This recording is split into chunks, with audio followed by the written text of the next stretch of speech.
The death of my inner child. There has been a lot of recovery work around finding and healing your inner child. If you give it a quick Google search, you get about 22,500,000 returns.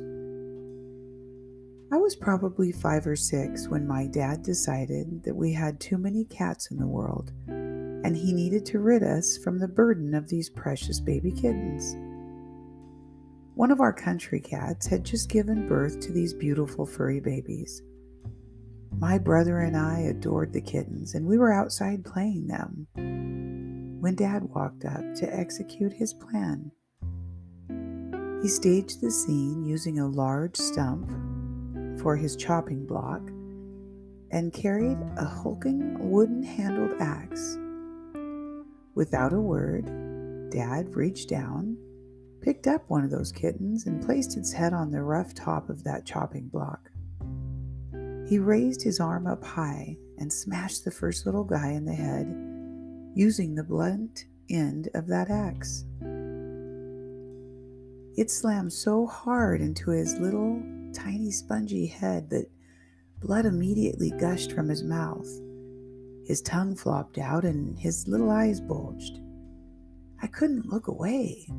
I was paralyzed. It wasn't the first time I'd seen my father murdered.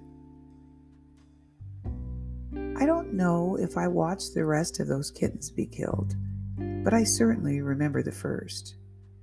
When we were grown, I asked my brother if he recalled the incident. He said he did. I asked him if he was sure it really happened. My brother was short with me and said, "Of course it happened. Why?"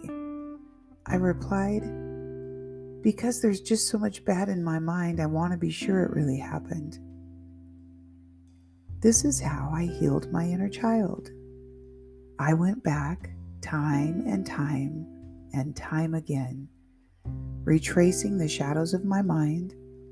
I listened intently to the echoes that came. I hunted to find my way through my innermost tragedies. I had children that deserved a mother to be present. I had a life I wanted to live fulfilled, away from the ugly territory of my beginnings. I wanted to breathe without fear continually pursuing me. I had a dream last night that was beautiful. Jesus was holding my inner child. It was lifeless. That sounds like an awful thing to say, but I knew what it meant. My inner child isn't dead. It grew up. It became a beautiful, successful woman, and I'm pleased with my progress.